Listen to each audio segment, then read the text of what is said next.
Hey folks, welcome back to the channel, and this may seem like a rather peculiar conglomeration of Decepticons, but it's gonna make sense, I promise. This one is a little bit different.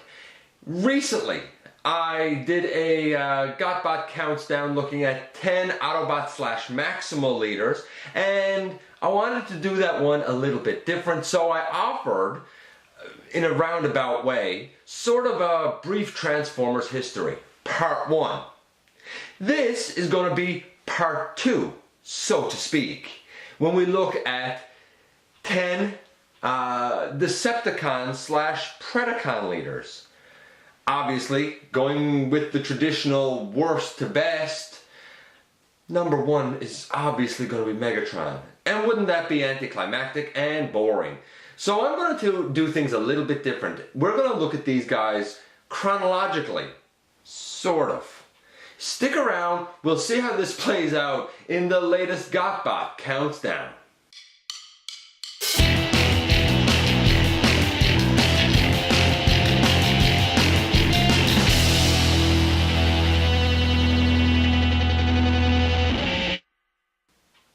Hey folks, welcome back to the channel. I'm your host, Deathsaurus AKA GotBot. It's great to have you back. And this is technically, we're going to kind of call it part 2 in my brief history of, I guess the Transformers lore, so to speak.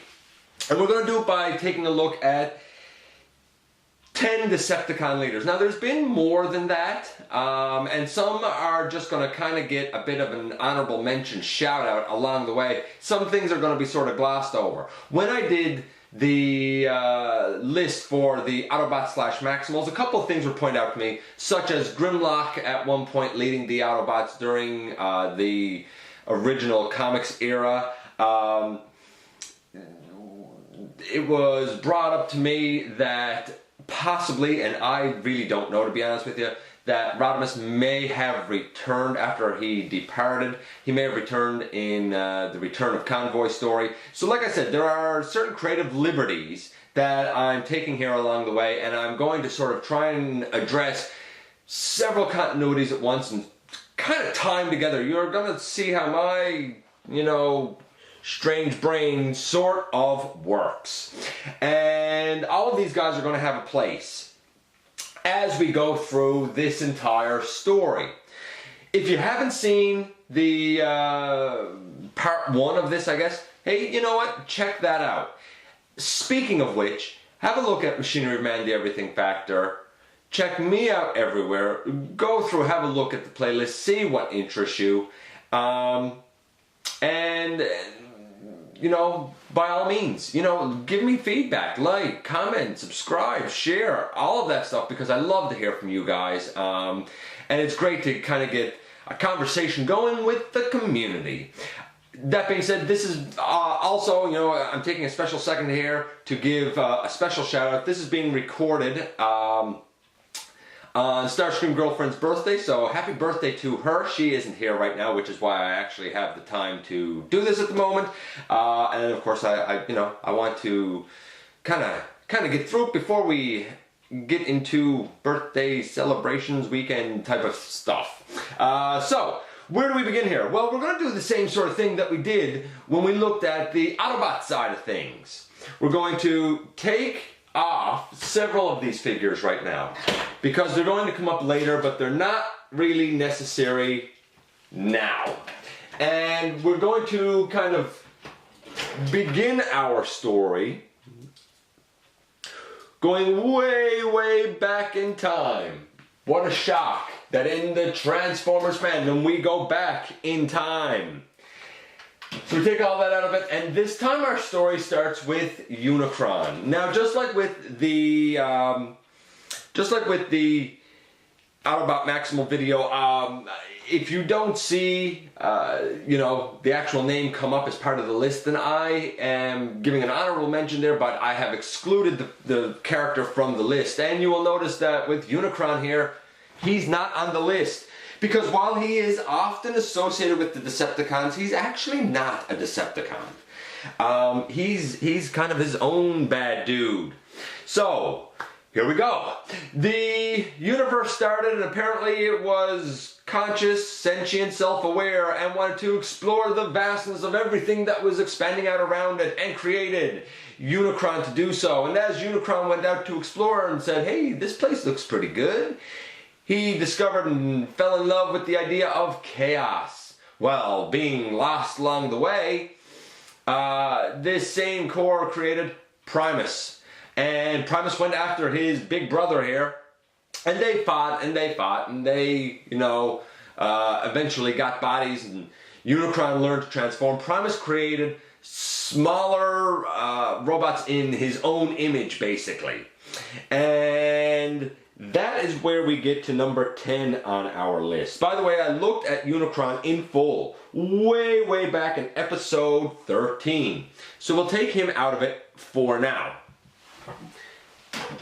And Primus created 13 primes, one of which was this guy, number 10 on our list, Megatronus Prime, better known as, if he'll stand, and he might not, better known as the Fallen. I looked at this guy in full way back in episode 30. Now, there's been some debate about whether or not it was the Fallen or Liege Maximo who really started the Decepticons. Generally, it's sort of accepted that it was the Fallen. He was one of the primes. He basically turned on the primes. He may have even killed Solus Prime. I might be wrong about that. That might have been the Liege Maximo. I'm not sure. Somebody can correct me on that if I am wrong. But I thought it was Megatronus himself. After that, his name would never more be said, and he would forever become known as the Fallen. And he kind of discovered Unicron and started palling around with him and saying, hey, this guy is pretty cool. And he too fell in love with the idea of chaos. And in essence, he became a harbinger of Unicron, and I believe also became a multiverse singularity like Unicron, meaning he could exist in multiple realities at the same time. So he's number 10. Well,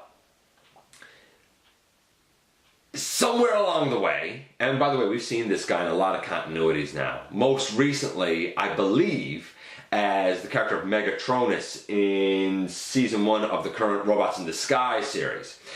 Somewhere along the way, and this is where things get a little wonky and I'm trying to fit stuff together. Somewhere along the way, we ended up having more, we'll say, primitive robotic life forms develop on the planet of Cybertron. I'm taking him out of it. That brings us to number 9 on our list. I guess we'll call it the early leader of the early life forms on Cybertron, the early Predacons. Number 9 is going to be Predaking. I haven't looked at this guy yet, but I'm coming up because I kind of have a plan to sort of discuss this forgotten group. What can I say? He is generally recognized as leading these early beasts, which would evolve into Autobots and Decepticons later on down the line. So we have, the Fallen at number 10. We have Predaking here at number 9. Now, once we would have, the Autobots and Decepticons start to evolve, and even when they were young species, it's my belief that they were discovered by the Quintessons, and the Quintessons came in and kind of took over control of Cybertron, made it be known that the Decepticons were military hardware and that the Autobots made consumer goods, like hot plates and candles and spices. I don't know. They made things that people could buy, basically. It was consumer goods. Now, it's been thought of for a long time that the Quintessons built the Transformers, that, you know, they were their creators. I don't really buy into that anymore, largely because it's my understanding, and I'm pulling a lot of stuff here from a lot of sources, I know, but it's my understanding that Quintus Prime, one of the 13 created by Primus, actually is regarded as, we'll say, the father and the creator of the Quintessons. So, in a roundabout way, they're kind of no better than, you know, the Transformers on Cybertron, although they are certainly more manipulative. Well, eventually, the Cybertronians would get sick of their Quintesson overlords and begin to rise up. And we had the early starts of the Autobots and Decepticons. And that's where we get number 8 on our list, which I do not have a representation for, unfortunately, because I don't think this character has ever had a figure. But number 8 is the early Decepticon leader. I don't even think he is really given a name.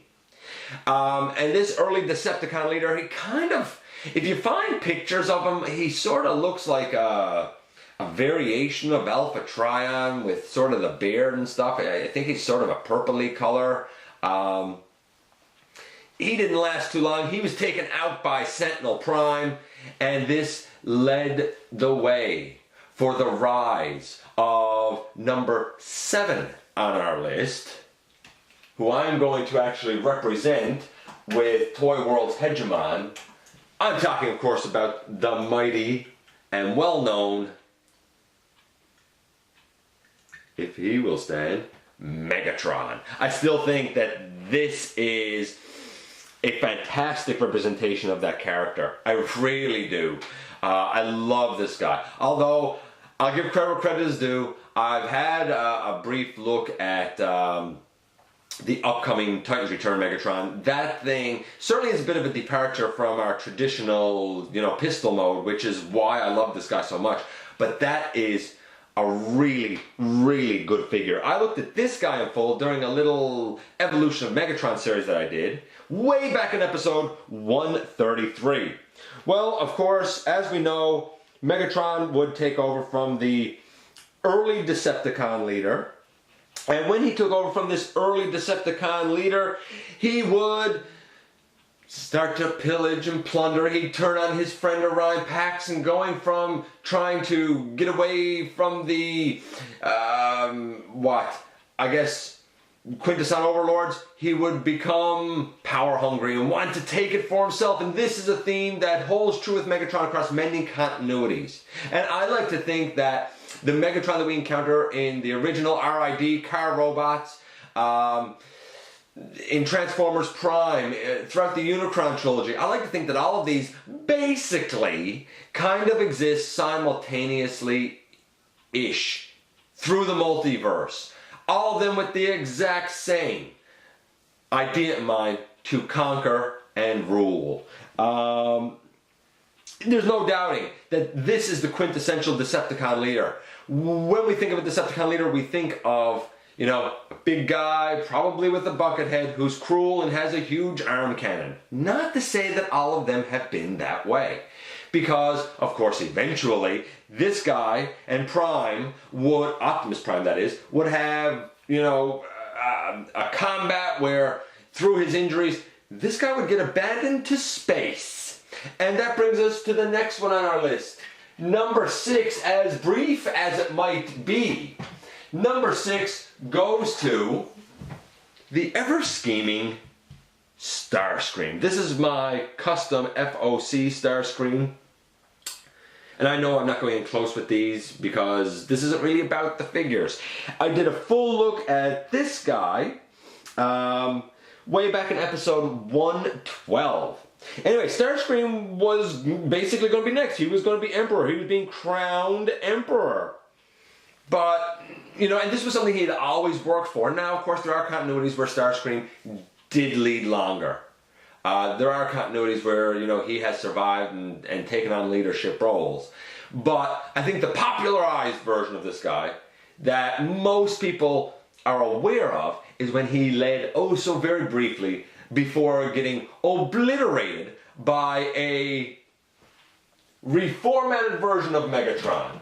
Reformatted by Unicron once again in order to kind of, you know, herald his arrival. And I'm talking, of course, about the maniacal, yet interesting Galvatron. Presented here by Unique Toys Mania King, who I absolutely love. I took a look at Mania King way back in episode 140. Now, that being said, Mania King, or Galvatron if you will, is also represented in the Titans Return line. That Voyager class figure is certainly great. I would certainly do the couple of mods on him if I had him. I don't have him. Hopefully at some point I get a chance to look at him, but I haven't yet. Anyway, Galvatron would come and he would be the, I guess, next leader of the Decepticons, and because he was really kind of the same guy as Megatron, although again in some continuities they are two separate characters.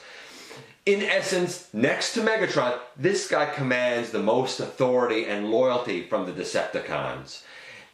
I guess everybody likes to have a leader that's powerful. Plus, it probably didn't hurt his cause that he was more skilled in combat than any of the other Decepticons, and certainly stronger. That being said, as we are now at about the halfway mark, you might be wondering, whoa, you're really sort of flying through this. You're going to run out of numbers. Nah, I'm not going to run out of numbers. But I will bring in at number 4, who again I don't have a representation of yet. But I am certainly crossing my fingers and holding hope because I kind of see it in the horizon. Maybe that's wishful thinking. But next I give to you Scorponok, or Black Zarak if you prefer. And this is kind of when a lot of the multiverse sort of comes back in. Now we have had times where versions of Scorponok have held power positions, you know, as Decepticon leader, granted, but I don't think they got as fully fleshed out as they did during the G1 era, especially from the Japanese series. In that series, the headmasters especially, it is generally regarded that Zarak was forced off of Planet Master and had an axe to grind against Fortress. And in doing so, he kind of turned to the Decepticons as, hey, I can lead these guys and get my revenge. Of course, Galvatron was there. To keep Galvatron from getting an alloy, he had Mindwipe set these explosives in Vector Sigma, or around Vector Sigma, and Cybertron was all but destroyed. And it was believed that Galvatron was caught in the blast, so we had Scorponok kind of, you know, take over as leader, claiming that he was being controlled by Galvatron from afar, which wasn't true. Galvatron would come back and kind of take authority again. There'd be a big battle later on, and this guy would get crushed under a glacier, I think, an iceberg, something in Alaska, letting Scorponok once again take control of the Decepticons. And we would go right through that series, and of course he would eventually get defeated.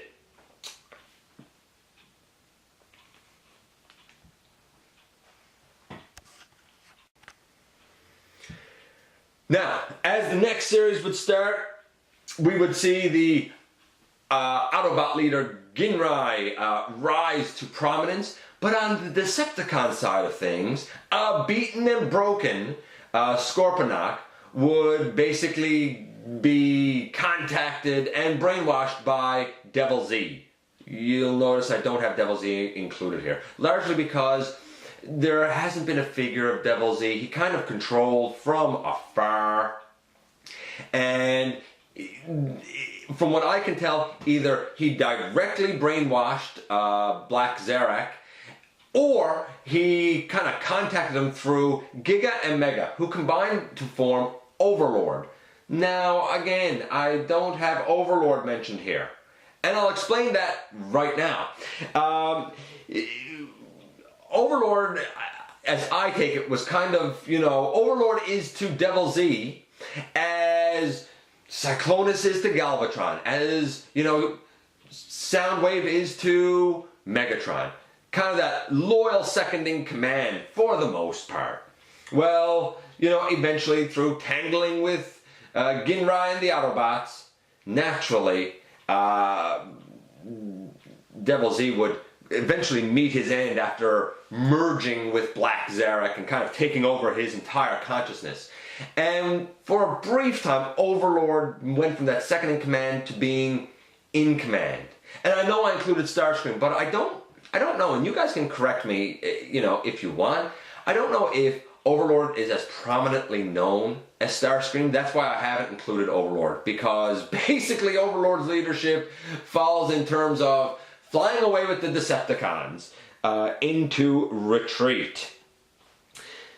That being said, after that, you know, retreat took place, we would kind of go into the next series.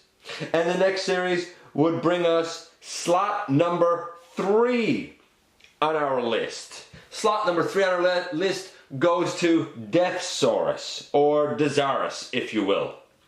And I don't know if I would have included this guy, except for the fact that in the Platinum Edition Combiner Wars Lio Kaiser Combiner set, instead of Leozak being, you know, the leader of that group and in the core of the Destrons, which is the Japanese name for the Decepticons, we have Dezarus in that role. Now, in the fiction, Dezarus actually does have a dragon mode and a robot mode, so using the Skylinks mold for that character I think is kind of questionable, even though the colors are sort of right.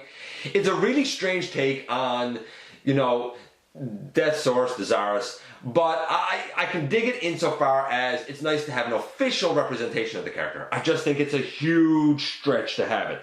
And Deathsaurus would kind of rise through the ranks, you know, parallel to Starsaber for the Autobots, and eventually seize control from Overlord and lead away until being defeated finally at the end of that series. Well, that brings us to what is generally regarded as the, you know, I guess last series in that, you know, G1 continuity. But before we get to that, I want to point something else out. I talked a lot here so far about how after Megatron's fall, we had, you know, a very brief Starscream and the Galvatron and all these other ones. But in other continuities, and I should note this again for honorable mention, in other continuities, of course, things are different. After Megatron, for example, in the Transformers Prime continuity, well, technically the tattered remains of the Decepticons are next led by number 2 on our list, SteelJaw. And I put SteelJaw number 2 because you can't really deny the fact that he had a grand plan to rebuild the Decepticon army. He had a presence and was a completely different leader than we've ever encountered before.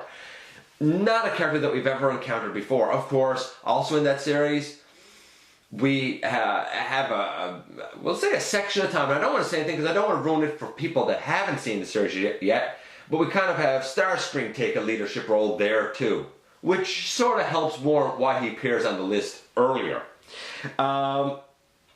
So that's number 2. Number 2 is SteelJaw, who, again, to be fair, I haven't really looked at. And that brings us to number 1. Number 1, you say? Are you really at the end? Well, sort of. But stick around because there's more to come than just number 1. Number 1 is the little known but super cool and could have been, I think, a really interesting Decepticon leader. That being Violin Jiger. And you might say, what is Violin Jiger? Violin Jiger was basically the coalesced souls of dead Decepticons who wanted revenge. And he brought back these 9 Decepticon generals, which were basically the combiners. Like you had Devastator, you had King Poseidon, you had Scorponok and Tripticon there, granted. But you also had like Menasor and this guy, Bruticus. And I'm using Bruticus to represent Violin Jiger just because I like Bruticus. I took a look at all of these guys and what I did to customize him. Really back in episodes 78 through 83. Now you might say, hey, do we have any idea what Violin Jiger actually looked like?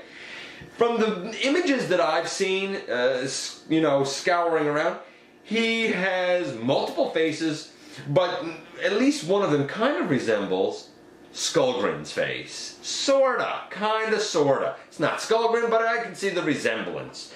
Of course, we didn't get a whole lot here because of the fact that the series didn't really go anywhere. Zone didn't really go anywhere outside of that one episode. But I really think that he could have been a very interesting character, to say the very least.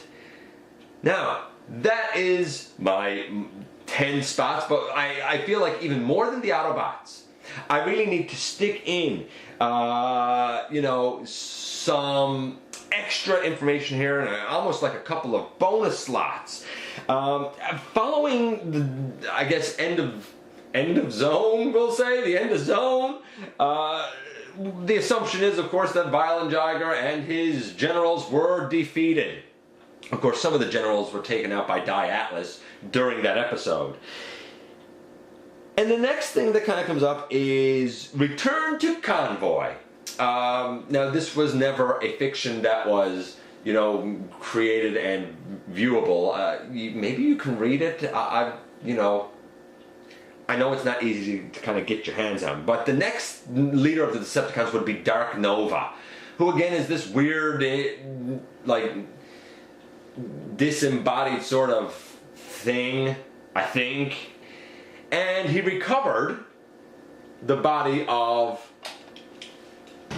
none other than Galvatron from his frozen tomb in Alaska, and really sort of, you know, reformatted him into Super Megatron.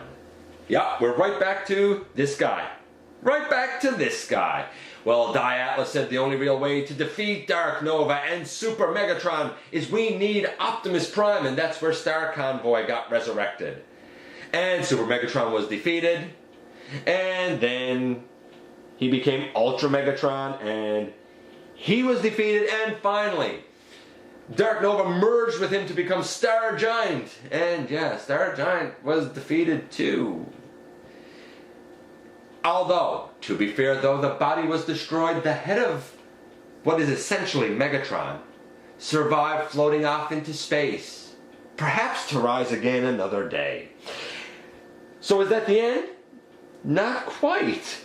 Not quite. Though the head went off, we don't really know what happened to it, and another leader kind of came to prominence, although it was never in the fiction other than being mentioned. Which is again why this leader didn't appear on the list. That being Scrash. S-C-R-A-S-H, as I understand the spelling. Now you might not know who Scrash is, but Scrash again would go up against Star Convoy, and you might know at least one of the followers of Scrash, that being Battle Gaia, who is, for all intents and purposes, I will say a version, a repaint, a repurposing of Bruticus. It's not Bruticus, it's not the same character from my understanding, it's a different character, but looks like Bruticus. Kind of like Ruination in the RID series. Different character, but uses the same sort of model. A lot of people have said if there was a toy of Scrash, it probably would have looked something like the G1 Skyquake, if you know that toy. That being said, again, I don't really know the whole story, but Scrash was defeated, and presumably peace went on for a long, long time until we come to the Beast era. Now, this is a bonus, because I have to include Beast Wars Megatron. Maybe I'm taking a shortcut here by really having a top 11 since I'm including this guy, but I got to give a strong shout out, enough to warrant, I guess a bonus title here, to Beast Wars Megatron. Beast Wars Megatron was basically even a bad guy among the Predacon ranks, who are the descendants of the Decepticons, and kind of fled the planet and had a ragtag group of Predacons with him. He looked up to the original Megatron, who looked up to Megatronus. Lot of looking up for Decepticon leaders when it comes to chaos, or Predacon leaders in this case. Beast Wars Megatron, of course, hatched ever so many plans and was eventually defeated by Optimus Primal. To the point where I think they went into the core of Cybertron, which caused a reformatting of Cybertron. Beast Wars was a great series. Beast Machines got really weird and esoteric. That being said, was this the end of the Beast Wars? Well, not really, but the timeline gets sort of mishmashed and mushy.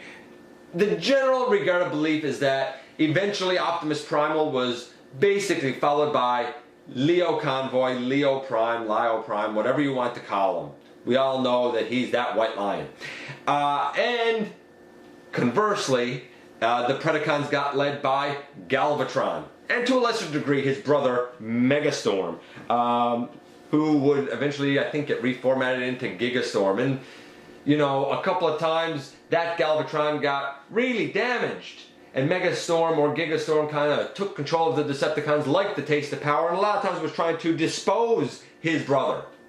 Again, if you're a huge fan of Beast Wars 2, maybe you would include him on this list. I've seen the series, or what I can of the series. It's okay. I'm not a huge fan of it, but it's okay. I don't so much dig that version of Galvatron, but I do dig, that Leo Convoy. Or Lio Convoy. Whatever. Eventually, he too would be defeated.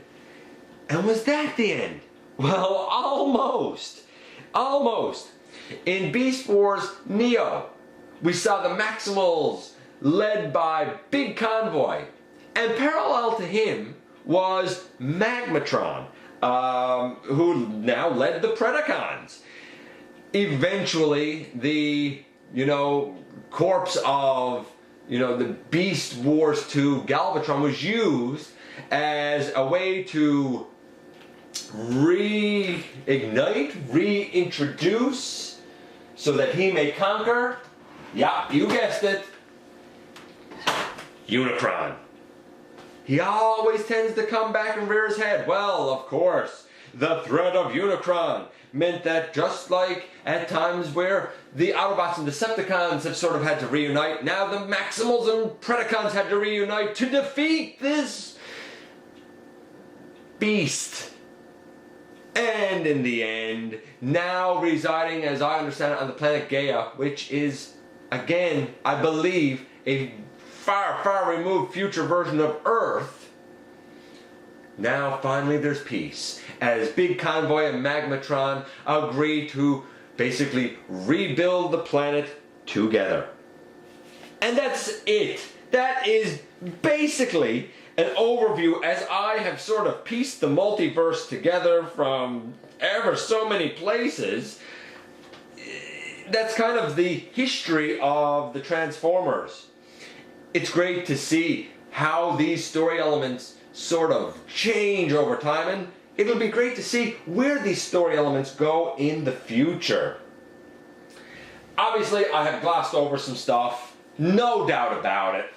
And by all means, hey, if you want to, comment and sort of fill in some of those gaps or correct me on anything, I certainly invite you to do it. As always, I thank you for giving me some of your time and checking out another countdown here, and I look forward to the next time that you and I get together for another visit right here inside the videos.